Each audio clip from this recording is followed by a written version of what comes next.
The gate agent at Chicago O'Hare was already sweating through his collar when Flight 2247 began boarding at 6:42 a.m. It was one of those gray February mornings where the sky looked like wet concrete, the kind of morning that made people irritable before they even sat down.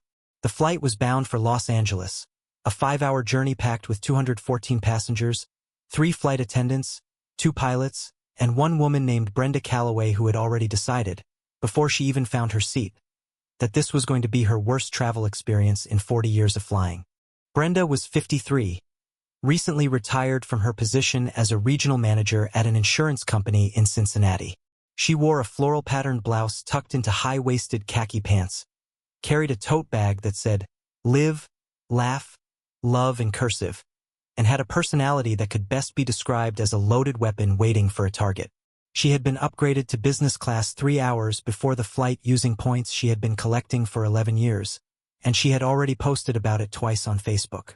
She settled into seat 4A with the energy of someone who believed the entire aircraft had been built specifically for her comfort. 3 rows behind her, in seat 7C, a woman named Dr. Miriam Osei quietly folded her coat into the overhead bin and sat down without making eye contact with anyone. She was 47 years old, calm in the way that only people who have spent decades in operating rooms learn to be calm. She wore simple gray trousers, a white button-down shirt under a dark navy blazer, and no jewelry except a single thin watch on her left wrist. She had a carry-on bag containing 2 surgical journals, a laptop, a granola bar she would forget to eat, and a folded piece of paper with notes she was reviewing for the keynote address she was scheduled to deliver in Los Angeles that same evening, at the American College of Cardiology's annual national conference, where she had been named Chief Cardiac Surgeon of the Year for the 3rd consecutive time. Nobody on that plane knew who she was. She preferred it that way. The aircraft pushed back from the gate at 7:15 a.m., 12 minutes late, which had already caused Brenda to flag down a flight attendant named Courtney to ask whether there would be compensation for the delay.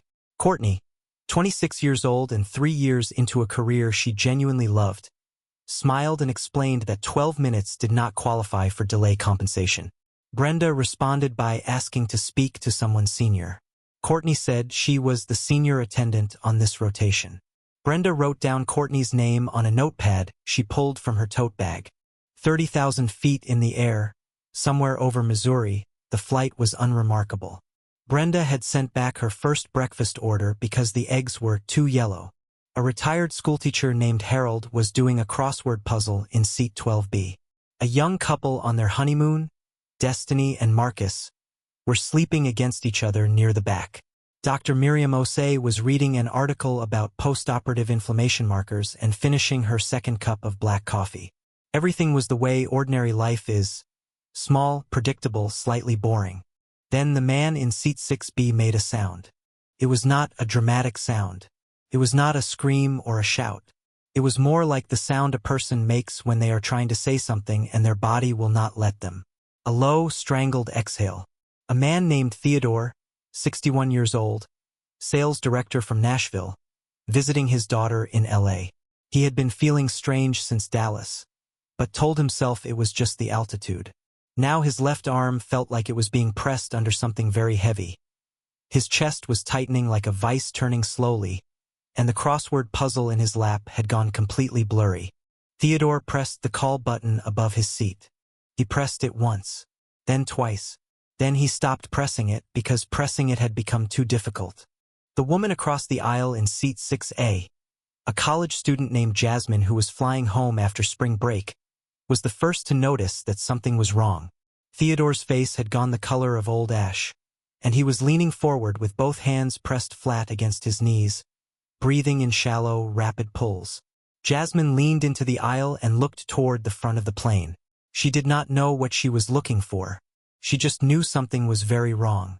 Courtney was the first crew member to reach him. She knelt beside his seat, kept her voice even, and asked him his name.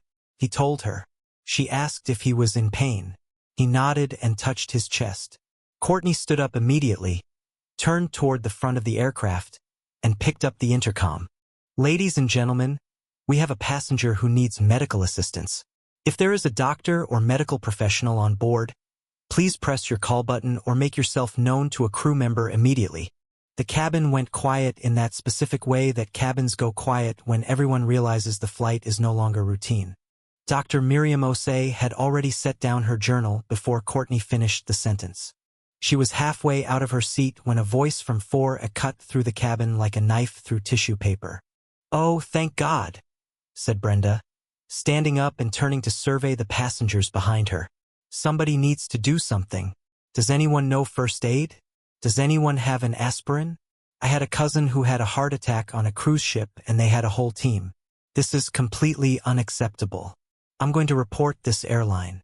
Courtney asked Brenda to please be seated. Brenda did not sit down. And in the middle of all of this, Dr. Miriam Osei was already moving down the aisle with the quiet, contained urgency of someone who had spent the last 23 years walking into rooms where people were dying. Nobody paid attention to her yet. That was about to change. By the time Dr. Miriam Osei reached row 6, she had already done what she always did in the first 10 seconds of any medical emergency. She had looked at Theodore and made an assessment that most people on that plane would not have been able to articulate even if they had seen the same things she was seeing. His skin was diaphoretic, which meant it had taken on a clammy, pale sheen that was different from ordinary paleness. His breathing pattern was wrong. Too fast, too shallow, the breaths not filling him the way normal breaths should. His lips had a faint grayish tinge. His hand, when she touched his wrist to feel his pulse, was cool. She introduced herself to him quietly, not loudly, not announcing herself to the cabin, just to him. She said her name was Miriam, that she was a doctor, that she needed him to stay with her and keep breathing. Theodore looked at her with the specific expression that people wear when they are frightened and have just realized that someone competent has arrived. A mixture of relief and terror, because relief at the presence of help also confirms that help was genuinely needed. She turned to Courtney and spoke in a low, level voice. She asked for the onboard medical kit. She asked whether the aircraft was carrying an AED, an automated external defibrillator. She asked Courtney to radio ahead to get paramedics ready on arrival and to notify the pilots so they could begin planning for a possible emergency diversion. She said all of this in about 15 seconds, in a tone that sounded completely unremarkable, the way a master carpenter might say, "Hand me the chisel," in the middle of a complex piece of work. Courtney moved immediately, and Brenda, who had been watching all of this from the aisle 3 rows forward, decided this was the moment to involve herself. "Excuse me," she said, stepping closer. "Excuse me, is this woman actually a doctor? Does anyone know if she's actually a doctor? Because I don't see any credentials. You can't just let anyone start working on a patient. There are liability issues. I was a manager at an insurance company for 20 years, and I know liability issues." Jasmine, the college student in 6A, stared at Brenda with open disbelief. Courtney asked Brenda again to please return to her seat. "I'll return to my seat when I know this person is qualified," Brenda said, gesturing at Miriam.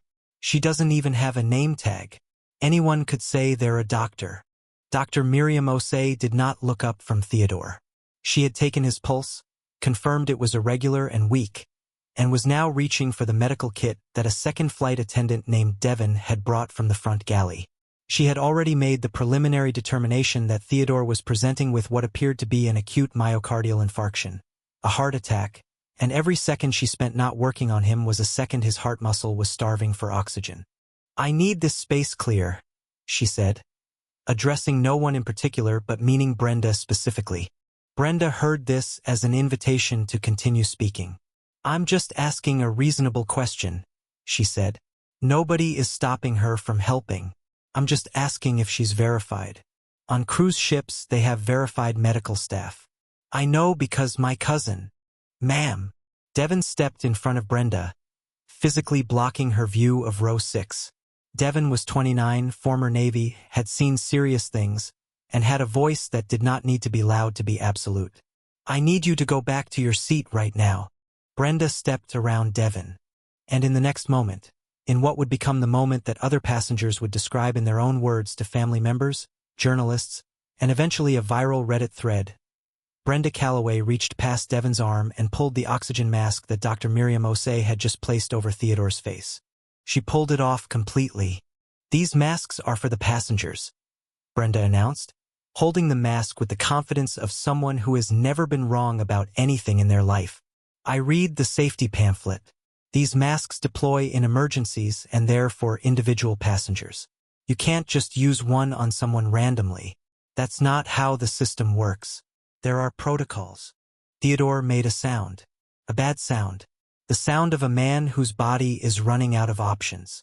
Dr. Miriam Osei looked up from Theodore for the first time since she had knelt beside him. She looked at the mask in Brenda's hand. She looked at Brenda and the entire cabin. All 214 passengers within earshot, Courtney, Devin, Jasmine, Harold with his crossword, Destiny and Marcus waking up confused in the back, went absolutely silent. Because the expression on Dr. Miriam Osei's face was not anger. It was not panic. It was something far more unnerving. It was the expression of a person who has just calculated exactly what the next 60 seconds will cost if she does not move very, very fast, and who has made the decision to move anyway. She took the mask back from Brenda's hand without a word. She placed it back over Theodore's face. She looked at Devin and said, "Get her away from this row. Now." Brenda opened her mouth. Brenda closed her mouth. Something in the room had changed. Something in the air. Nobody could have said exactly what it was. But they all felt it. Theodore's condition deteriorated at 9:14 a.m., somewhere over the eastern edge of New Mexico, in a way that left absolutely no room for anyone on that aircraft to pretend this was anything other than what it was. His pulse, which Dr. Miriam Osei had been monitoring with 2 fingers pressed against his wrist, became erratic in a pattern she recognized immediately, the specific, dangerous irregularity that in her profession was called ventricular tachycardia, a condition in which the heart's lower chambers fire so rapidly and chaotically that they stop pumping blood effectively. Without intervention, ventricular tachycardia can collapse into ventricular fibrillation within minutes. Ventricular fibrillation, without a defibrillator, kills. She called for the AED. Devin had it ready. Devin had been ready since Miriam asked for it 10 minutes ago. The cabin was no longer the loose, distracted space it had been an hour ago. It had become a single organism holding its breath. Passengers in nearby rows had stood up, then sat back down when Devin asked them to. Harold had put his crossword puzzle on the empty seat beside him and was pressing both hands flat against his thighs, watching. Jasmine was crying quietly, trying not to make noise. The honeymoon couple, Destiny and Marcus, were standing in the aisle toward the back, holding each other without speaking. Even the 3 children on the flight, scattered across different rows, had gone quiet in the way children go quiet when they sense that adults around them are frightened. Brenda Calloway had returned to seat 4A after Devin's intervention, but she had not stopped talking. She was not talking loudly anymore. Some instinct for self-preservation had reduced her volume, but she was talking. She was talking to the woman in seat 4B, a retired librarian named Gloria who had been politely absorbing Brenda's commentary since Denver, and was now gripping her armrest with both hands, eyes forward, nodding at intervals without processing a single word. "I just think there should be a process," Brenda was saying. "I'm not saying the woman isn't capable. I'm saying there should be a verification process. We don't know anything about her. She could be a pediatrician. She could be a dermatologist. Those are still doctors, but that's not the same thing as a heart situation." Gloria said without turning her head. At row 6, Dr. Miriam Osei had placed the ED pads on Theodore's chest, had confirmed the reading on the device, and was now doing something that would have silenced Brenda permanently if Brenda had been watching. She was reciting to Devin, in the calm and precise language of someone describing a menu item, exactly what was happening to Theodore's heart, what she was about to do about it, and what Devin needed to watch for during and after the shock. She had done this hundreds of times. In operating rooms with complete teams around her. In emergency bays at 2 in the morning. Once, years ago, in a parking garage in Atlanta. She had never done it at 31,000 feet with a stranger calling her credentials into question from 3 rows away. But she had done harder things, and she did not let the strangeness of it touch her hands. The AED delivered a shock at 9:16 a.m. Theodore's body lurched. The cabin lurched with it, in the way that it does when the thing everyone has been pretending not to look at becomes impossible to look away from. For 7 seconds, nobody breathed. Then Theodore breathed. Courtney made a sound that was not quite a sob and not quite a laugh and was entirely human. Devon closed his eyes for exactly 1 second and then opened them and said, "Theodore, can you hear me?" And Theodore, gray-faced and exhausted and alive, said something that nobody in the cabin could quite hear but that Devon later described as yes. Dr. Miriam Osei sat back on her heels on the floor of the aircraft aisle and allowed herself, for the first time since row 6, to exhale slowly. She checked his pulse again. It had steadied. Not normal, not out of danger, but steady enough. She looked up at Courtney and said the pilots needed to divert. Albuquerque was 40 minutes out. She told Courtney to make sure the paramedics on the ground were informed it was a cardiac event, that the patient had received 1 defibrillation, that he would need a cath lab and possibly an interventional cardiologist waiting. Courtney was writing everything down. It was in this moment that Brenda, who had moved back into the aisle to see what was happening, spoke again. "Is he okay?" she asked. And then, looking at Miriam still kneeling on the floor, "Is someone going to contact a real cardiologist when we land? No offense, but this seems like something a specialist should be handling." The cabin went a different kind of quiet this time. Gloria, from 4B, turned her head and looked at Brenda for the first time in 2 hours. Devon looked at Brenda. Courtney looked at Brenda. And then Jasmine, 20 years old, spring break tan still on her arms, wiping tears off her face with the back of her hand, said something. "She is a cardiologist," Jasmine said. Her voice was not loud, but it carried the way voices carry when every other sound in a room has stopped. "I looked her up while she was working. Her name is Dr. Miriam Osei. She's the chief of cardiac surgery at Northwestern. She just won the national award. She was literally going to the conference to accept it." Nobody moved. Brenda stood in the aisle of Flight 2247 at 31,000 feet over New Mexico, holding her Live, Laugh, Love tote bag, next to the man whose oxygen mask she had removed, above the woman who had just saved that man's life using equipment she had been trying to interfere with, and did not say a single word. For the first time in the flight, possibly in recent memory, Brenda Calloway had nothing to say. Dr. Miriam Osei did not look up. She was still watching Theodore's breathing. She did not need anyone to say anything. Flight 2247 landed at Albuquerque International Sunport at 10:04 a.m., 2 hours and 22 minutes after departing Chicago.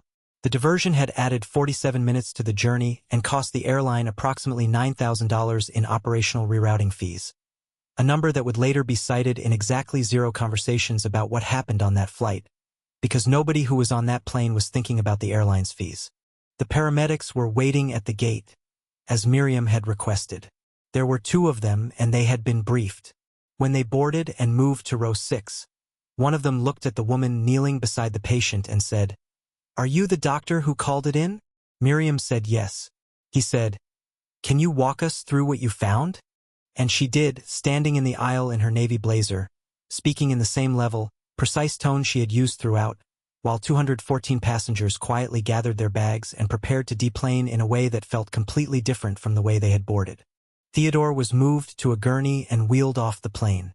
Before he left, in that brief, crowded moment when the aisle was full of equipment and people and he was strapped to the gurney, he reached out and took Miriam's hand with the hand that was not connected to a monitor. He did not say anything impressive. He did not say anything memorable. He said, "Thank you," in the simple, depleted way of a man who means it more than he could ever explain, and Miriam squeezed his hand once and said, "You're going to be okay. Tell them your symptoms started in Dallas." He nodded. He was gone. The other passengers filed off the aircraft quietly, the way people do after something real has happened. Harold, the crossword man from 12B, stopped at row 7 when he reached Miriam, who was still standing by the seat collecting her things. He said, without preamble, "My wife had a heart attack 3 years ago. She made it because someone acted fast." He nodded at her once, picked up his bag, and kept walking. He did not wait for a response. He did not need one. Destiny and Marcus, the honeymoon couple, paused at the row long enough for Destiny to say, quietly, "We'll never forget this flight." Marcus had his arm around her, and they both looked at Miriam the way young people look at someone who has just confirmed for them that human beings can be extraordinary when the moment requires it. Devon found Miriam in the jetway as she was walking toward the terminal. He looked at her for a long moment, this 29-year-old former Navy crew member who had seen serious things, and said, "You were incredible in there."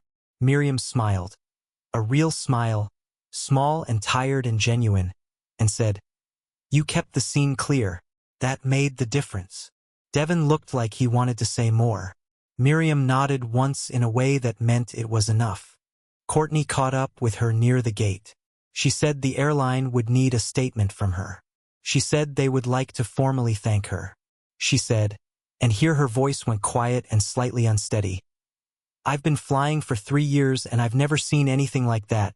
You never panicked once." Miriam said, "You didn't either." Courtney pressed her lips together hard and nodded and said she would send the paperwork to whatever email Miriam wanted to give her. Brenda Calloway did not approach Dr. Miriam Osei in the jetway. She did not approach her in the terminal. She sat in a chair near the gate for a long time after the other passengers had dispersed. Gloria, the retired librarian from 4B, sat beside her for a few minutes, not speaking, and then gathered her bag and left without a word. A gate agent offered Brenda a rebooking onto the next Los Angeles flight, leaving in 3 hours. Brenda said yes. She gave her name.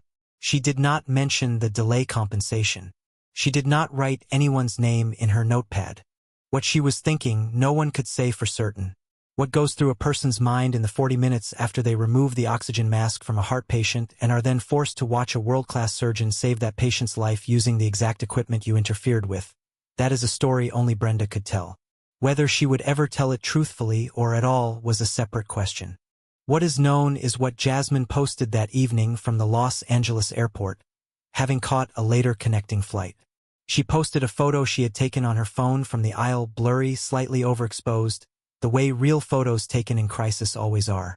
In it, you can see a woman kneeling on the floor of a plain aisle, 2 fingers pressed to a man's wrist, her head slightly bowed. You cannot see the woman's face. You cannot see the man's face. You can see a tote bag abandoned in the foreground on the edge of the frame. Jasmine's caption was 11 words. "She saved a man's life today. Nobody even knew who she was." The post was shared 47,000 times before midnight. Dr. Miriam Osei landed in Los Angeles at 3:15 p.m., in time to change her shirt in the airport bathroom and take a car directly to the convention center. She delivered her keynote address at 6 p.m. to an audience of 1,400 cardiologists, surgeons, researchers, and medical professionals who gave her a standing ovation when she walked to the podium. Her speech was about the obligation of expertise, about what it means to carry knowledge into a world that does not always recognize it, about the moments when training meets real life and there is no panel discussion, no peer review, no room for hesitation. She did not mention Flight 2247. She did not need to. The people in that room already understood what she was talking about. And somewhere in a cardiac care unit in Albuquerque, a man named Theodore was in stable condition, his family around him, his heart beating in a rhythm it had very nearly lost forever. And that, in the end, was the only story that needed to be told.